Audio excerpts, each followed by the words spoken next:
All right, good day, everybody. Welcome to Dylan's Daily Show. So I want to start off this video by saying that I'm not attacking anybody.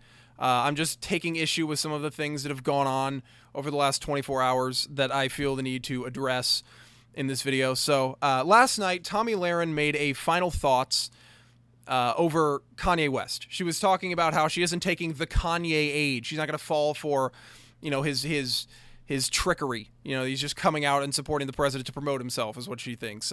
She said that he's not truly a conservative, and she said that we shouldn't let him represent our movement. He's a bad representative for the movement, and that he should just go back to Hollywood where all of the other liberals are, and he can just join them in their, kind of hate the president. He's a racist, homophobic, bigot, everything like that. Which is funny. So I'm going to address all of these points, and I have this poll that just came out today that's huge for the president that I think should scare liberals. If they're not already frightened, this should definitely scare them. So the first point I want to address is the not falling for it point, right? That he's coming out to promote himself. And I compare this to the Eminem situation, right? Eminem came out and criticized Donald Trump with that freestyle. He put a song in his new album. He's been talking a lot about how he doesn't like Donald Trump. And that was authentic, right? The criticism of Donald Trump was authentic, but he was also doing it for self-promotion. So I think what Kanye's saying is authentic, but he may be doing it for self-promotion at the same time. And hey, as long as it's authentic, I don't care, and I believe it is, right? He's taking a lot of heat. Not only is he taking heat, but now Adidas, who he's partnered with, is taking heat as well. So why would he put his clothing line at risk? I don't think they're going to drop him, but why would he put the clothing line at risk? And why would he put his, ability to work with other musicians at risk in such a big way? Like, objectively, what Eminem did wasn't as much of a risk. I mean, most of the people who listen to Eminem, I listen to Eminem, and I'm a fan of Trump, but most of the people who listen to Eminem probably don't like Trump too much, I'd imagine. But for Kanye, I think a lot of the people don't like Trump as well, the people that listen to him. So he's taking a huge risk with this. So it could be a little bit of self-promotion, but I think a lot of it is authentic. And he never claimed to be a conservative, which is addressing the second point, that he's not a conservative. He's not. He said on his Twitter, I don't know enough about the movement to consider myself to be a conservative. So when you come out, Tommy, and say that, he's not a conservative, we shouldn't accept him. He said that. Like, you're bringing up old news. He's just advocating for freedom of thought, freedom of speech, and changing the narrative in the entertainment industry. He's saying, we should love each other. Just because you may support someone that's different, you may support Donald Trump, you may want to make America great again, that doesn't mean that you're racist, that doesn't mean that you're a bad person and you should be hated. And that's what he's doing. He's voicing his support for Donald Trump, and he's sharing love. He's adding love, just like he said in his song. He's adding love to the MAGA movement. How is this negative in any way, shape, or form? Candace Owens tweeted, and a lot of people have been saying this, I said it as well, maybe she's a little bit jealous that he tweeted at Candace Owens. I guarantee you, if Kanye West had tweeted at Tomi and said, I like the way Tomi Lahren thinks, she would not be singing this tune. She would not have come out and said, oh, get out. She would have been like, oh, and like final thoughts would have been positive towards Kanye, right? But the fact that it's Candace Owens, maybe there's a little bit of, because they don't like each other, I don't think. I mean, Candace tweeted yesterday and said that she would call Tomi out, but she had her blocked, and they had a little back and forth. But and then she attacked him for his slavery comment, saying that slavery was a choice. And obviously, I covered that in my last video yesterday. So we're not really going to get into that very much, but we know what he meant by that, right? Slavery, in a way, is a choice. Okay, and if you say that slavery was not a choice, then you're discrediting the people who stood up by choice and fought back to free themselves. Okay, so when you say that slavery is not a choice and that they were, they had to do it, then how were they freed? I mean, to some extent, like I said in yesterday's video, it was because of the technological increases and things like that. But when people stood up and said, we're done with this bullcrap. We're done with being slaves. This isn't fair. We're humans just like everybody else. We deserve to be treated fairly. And they decided to fight back and free themselves with the help of other people.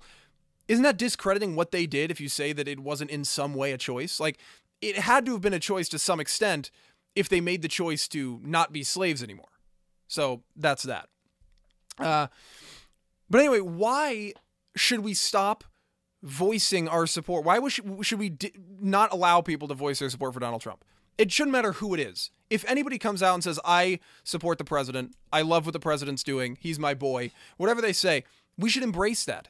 We don't want to end up like the Libertarian Party, where they only bring in the purely conservative people, or the purely libertarian people, and then you've got a party so small, and you've got potheads like Gary Johnson running for office, right? We want to expand our movement. That's the whole point.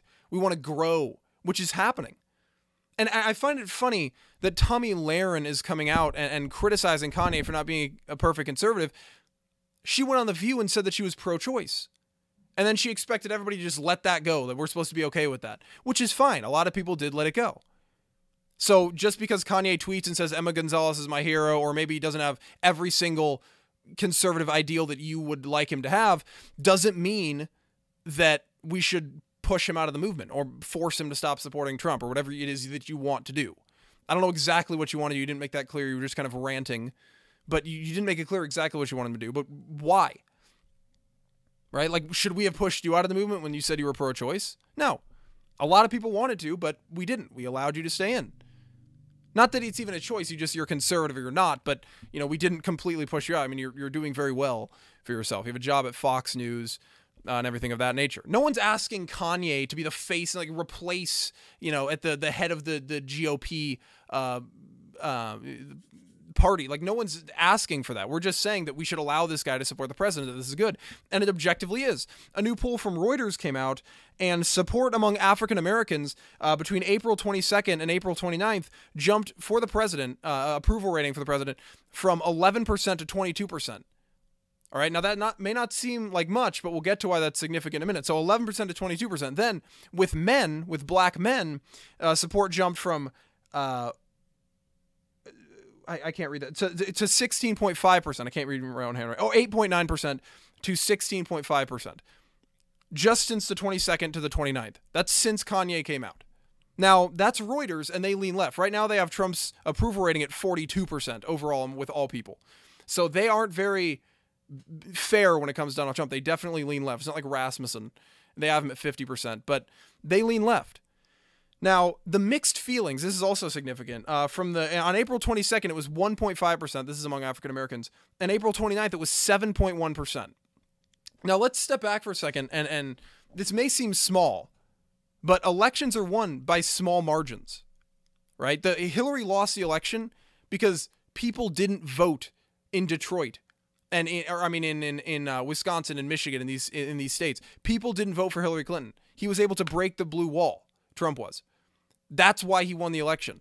It was because of small differences like that in states. It's not, you don't have to necessarily have this huge, ginormous wave, which I think he had, a lot of blue-collar Democrats, things like that, but people didn't just show up. And it was those small amount of people that didn't show up that allowed Donald Trump to win the election. So I see a lot of people putting these numbers down, saying they're not that significant. They are, because it's won by small margins. Mitt Romney had more support in Wisconsin and Michigan. He got more votes than Trump. But because Hillary Clinton didn't get votes, he won the election. So it's all about waking, and that's what it's about, right? It's about waking people up. Now, who knows if approval rating will turn into votes? Like, do you approve of the president? Yeah. Okay. Are you going to vote for him? I don't know. Like, are these people actually going to show up to vote? It's kind of hard to get minorities to vote anyway. They vote at very low levels. But it's about waking people up. It's about making people realize what's going on. And that's how you start to move down the road toward conservatism. First, you have to wake people up and realize that the media is lying to you, that Donald Trump actually wants the best for all Americans, which he does. And we want to make a difference. We want, freedom of speech, freedom of thought, the ability to, defend yourself, have a firearm, as your constitutional rights, all of that. But you have to wake people up to realize that is what we were advocating for. We're not racist. We're not homophobic.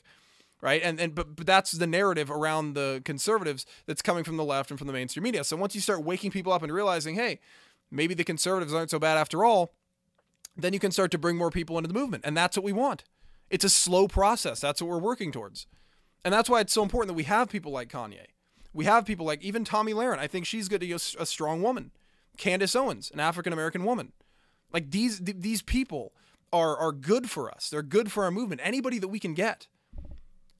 I mean, like, how do you criticize Hollywood for saying that they're all just mindless robots following the leftist narrative, and then when one of them has the courage to stand up and fight back against the leftist narrative, you immediately push them down and say, oh, you're not good enough for me. You're not good enough for us.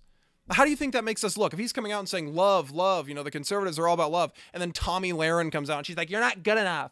Go back. It's just like, dude, you're making the leftist point valid by putting him down, saying he's not good enough because he's not perfect.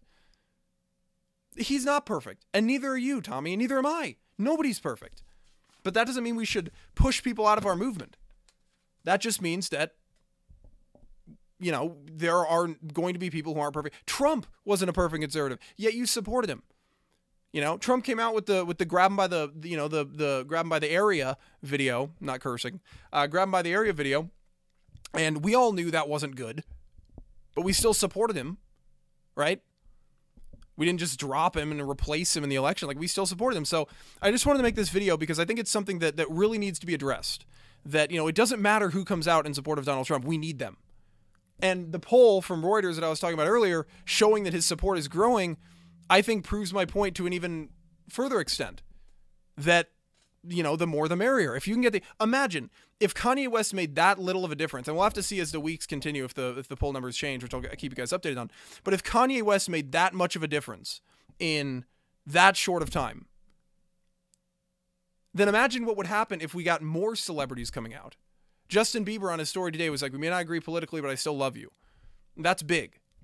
But that's what we want. That's like people from both sides. This is great.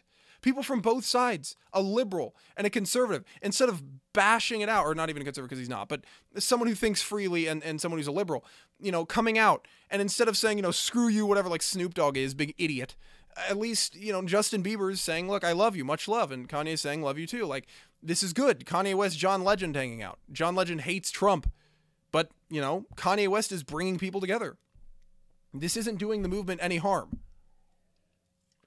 Now, if he was coming out and saying, hey, I'm a conservative, and as a conservative, I know that the morals of this you know, movement are to kill everybody that isn't conservative, then I'd be like, okay, that's a problem, right? But he's not doing anything bad. Anyway, I just wanted to bring that to you guys. If you enjoyed the video, be sure to like and share. Don't forget to subscribe so you don't miss out on any more content. I will catch up with you guys next time. Bye-bye.